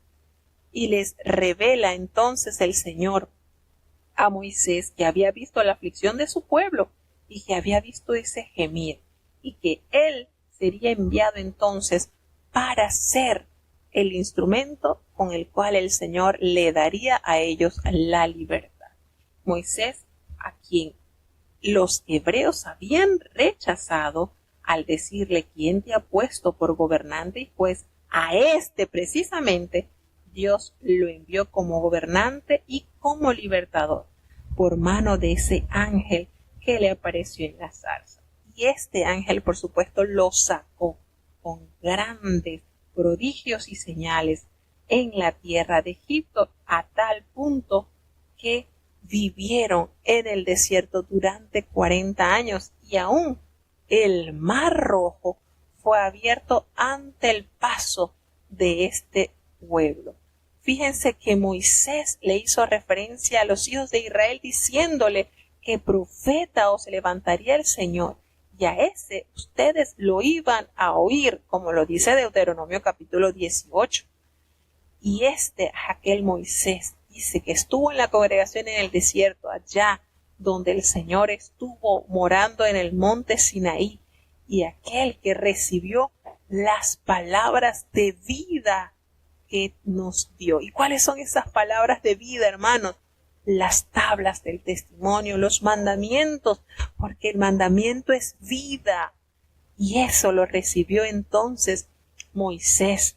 ¿Por qué lo recibió? Para darle vida a su pueblo. Y este pacto, y a pues entendió la verdad del Señor. Y lamentablemente el pueblo de Israel no quisieron obedecer y desecharon, y en sus corazones pensaron en volver a Egipto. Cuando ellos le solicitaron a Aarón que les hiciese dioses para que fuesen delante de ellos, porque de Moisés no sabían nada, mientras él estuvo allí en el monte Sinaí recibiendo las tablas del pacto, que son las palabras de vida. ¿Y qué se hicieron? Un becerro, y ofrecieron ese sacrificio, y en las obras de sus manos se regocijaron. Pero ¿qué hizo Dios? Se apartó y los entregó a que rindiesen culto al ejército del cielo, así como estaba escrito por los profetas. Tuvieron entonces nuestros padres, le dice Esteban, ese tabernáculo del testimonio en el desierto. Cuando habla del tabernáculo del testimonio, habla de las tablas de piedra, los 10 mandamientos, que se les denomina el testigo o el testimonio, y estaban depositadas dentro del arca del pacto en el tabernáculo de Moisés. Recordemos que allí estaban las tablas, allí estaba la vara de Aarón, y allí estaba una porción del maná con el cual se alimentaron durante 40 años. ¿Qué sucede?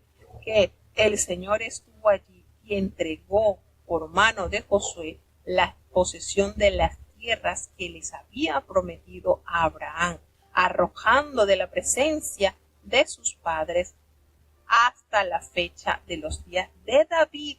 Fíjense cómo se hace esta síntesis. David halló gracia delante de Dios y le pidió entonces proveer ese tabernáculo para el Dios de Jacob. Pero no fue David el que construyó el templo, sino Salomón. Y hace referencia, el Altísimo no habita en templos hechos de mano, como dice el profeta, porque el cielo es su trono y la tierra es el estrado de sus pies. ¿Qué casa me edificaréis? Dice el Señor. ¿O cuál es el lugar de mi reposo? ¿No hizo mi mano todas estas cosas? Entonces Esteban no se oponía al templo en sí mismo, sino al institucionalismo sin vida que había llegado a representar en el pueblo. Las apasionadas afirmaciones de Esteban lo condujeron a una muerte violenta, cuando él les habla y les dice: duro de cerviz e incircuncisos de corazón y de oídos, vosotros resistís siempre al Espíritu Santo, como vuestros padres, así también vosotros. Nótense esta manera cuando él les habla diciéndole que son incircuncisos de corazón y de oído, y describe a aquellos que se sentían seguros porque habían sido circuncidados. Y el ritualismo no nos coloca en una buena posición ante Dios. Un cambio de corazón a través del nuevo nacimiento y de un andar en los caminos de la fe son las señales reales de una verdadera relación con Dios. Nos damos cuenta cómo a través de este escrito Él les dice las verdades tan, pero tan severas, y les dice: ¿a cuáles de los profetas no persiguieron vuestros padres y mataron a los que anunciaron de antemano la venida del justo, de quien vosotros ahora habéis sido entregados y habéis sido matadores? Haciéndose referencia, por supuesto, a nuestro amado Salvador. Vosotros que recibisteis la ley por disposición de ángeles y no las guardasteis. Cuando estos hombres escucharon estas verdades a sus oídos, cuando oyeron esto, se enfurecieron en tal punto en su corazón que crujían los dientes contra Esteban. Pero qué manera de describir que Esteban estaba lleno de Espíritu Santo, puesto los ojos en el cielo. Allí es donde nosotros debemos tener nuestra mirada, hermano, no en aquellos que están en tu entorno y que son del mismo pueblo y que levantan las manos con las piedras para arremeter en tu fe. No, así como Esteban, lleno de Espíritu Santo, puesto los ojos en el cielo, vio allí mismo ante esa masacre que le estaban haciendo, ante esa blasfemia que habían levantado, ante esas dificultades, Esteban vio la gloria de Dios y vio a Jesús sentado a la diestra de Dios. Y lo expresó, lo dijo: veo los cielos abiertos y al Hijo del Hombre que está a la diestra de Dios. Qué manera de vivir una vida tan santa y tan pura, porque ellos empezaron a dar voces y se taparon sus oídos a modo de no escuchar las verdades reveladas por este santo del Señor, y arremetieron sin compasión contra él y lo echaron fuera de la ciudad, le apedrearon. Y los testigos, esta gente que fue pagada, que fueron sobornados para servir como testigos, pusieron sus ropas a los pies de un joven que se llama Saulo, y mientras le apedreaban a Esteban, él invocaba al Señor y le dijo: Jesús, recibe mi espíritu. Y él, puesto de rodillas, clamó a gran voz. Sus últimas expresiones movieron la fibra del corazón de Dios, porque le pidió a Dios: Señor, no le tomes en cuenta este pecado.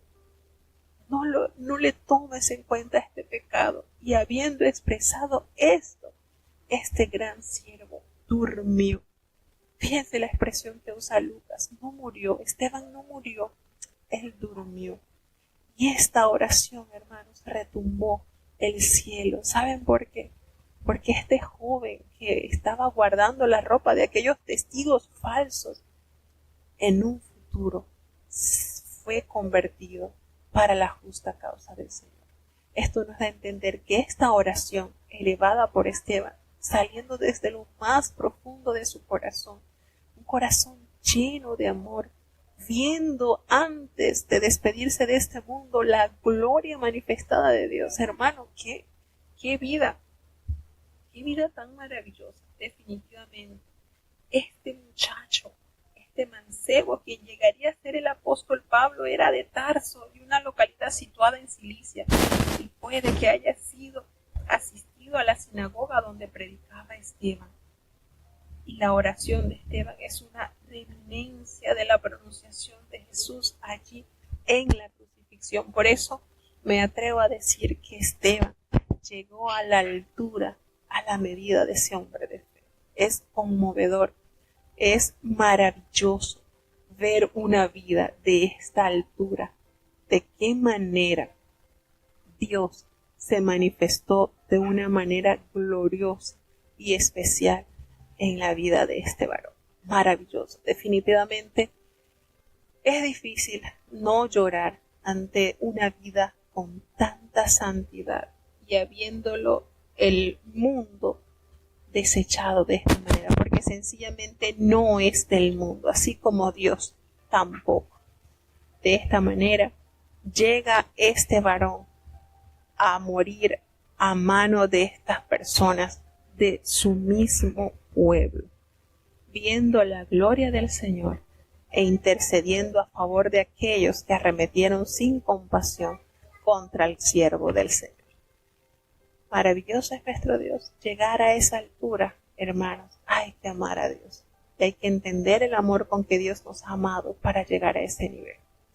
Bueno, de esta manera llegamos al final de los 4 capítulos que dijimos que íbamos a leer en este día. Vamos a tener la oración de cierre. Querido Padre Celestial, Dios de eterna bondad, de rica y de abundantes misericordias, mi alma te alaba, Señor. Te adoramos, te exaltamos, porque solo tú eres digno de toda honra y de toda gloria. Señor, ¿a quién iremos? ¿A dónde iremos, Señor? Si solamente en ti hay palabras de vida eterna. Señor, y como dice tu palabra, no hay otro nombre dado a los hombres debajo del cielo en quien podamos ser salvos. Perdona nuestros pecados, faltas, errores cometidos delante de ti, pues reconocemos que ante tu presencia no hay hombre que no peque, Señor.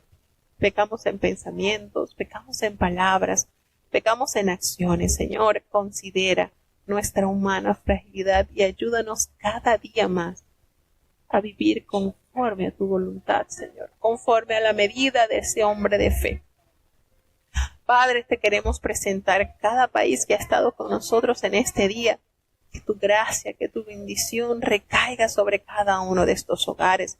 Los hermanos que están con nosotros desde México, los hermanos que están con nosotros desde Panamá, desde los Estados Unidos, desde Alemania, desde Colombia, desde República Dominicana, desde Chile, desde Honduras, Señor, que tu gracia, que tu amor, que tu bendición sea con cada uno de los oyentes. Te presentamos, Padre bueno, cada uno, Señor, de los niños, Padre, para que tu gracia los cubra. Muchos asisten a las escuelas sabáticas y a través de esas clases llegan al conocimiento de tu verdad. Ten misericordia, Señor. Te damos gracias también por los jóvenes que hoy en día militan en tu pueblo y que han dicho no al mundo y sí a la vida, Señor, porque creer en ti, porque confiar en ti es vivir plenamente, Señor. Bendíceles, manténles limpios, Señor, que ellos puedan huir de las pasiones juveniles que acechan sus almas.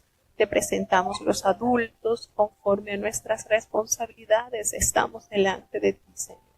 Guárdanos aún de la apariencia del mal. Ten misericordia, Señor, de los matrimonios, tu santa institución. Guárdalos, fortalécelos. Aquellos que han sido heridos por el pecado, Señor, en tu nombre pueden tener vida. Señor, los padres, danos sabiduría, temor para educar a nuestros hijos.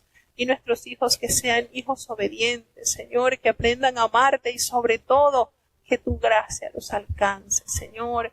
Ten misericordia de los ancianitos. Muchos han llegado a tu iglesia, niños, jovencitos.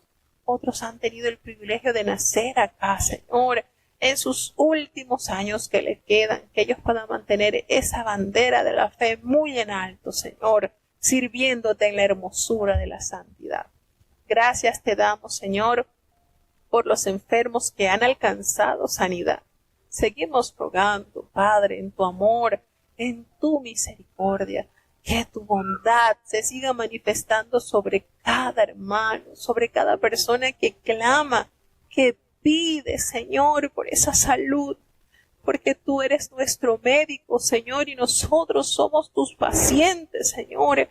Ten misericordia, te presentamos a la vida del apóstol Cecilio García, Señor. Te presentamos a Lauri, te presentamos a Nathan, a Natanael, a la señora, a la hermana, Señor, Lisa Córdoba, que están padeciendo de cáncer, Señor. Una palabra tuya cambia todo diagnóstico de la ciencia, Señor. Y qué lindo es cuando escuchamos decir a través de los testimonios, ha sido un milagro. Concédenos en estos tiempos seguir viendo tus milagros poderosos, Señor, porque en ti hay solución a los problemas. Ten misericordia, Señor, de tantos que están esperando esa mano poderosa, sanadora, que sea, Señor, a favor de ellos. Ten misericordia, Señor, por amor de tu nombre, los que están esperando un diagnóstico, que sea tú en ellos, Señor, haciendo una obra especial, Señor. Ten piedad, Padre Celestial. No nos abandones, Señor. Te necesitamos cada día. Mira este mundo, Señor, cómo se destruye lejos de ti. Ten compasión de tu pueblo Israel, Señor. Las adversidades que están pasando en este país, Señor, en Panamá, ya hogares enlutados a consecuencia de estas manifestaciones, Señor. Ten misericordia, pon tu mano buena, Señor, porque en ti hay solución, en ti hay esperanza, Señor. No nos abandones, Padre, te necesitamos. En el nombre de Jesús te lo he suplicado y en él te doy las gracias.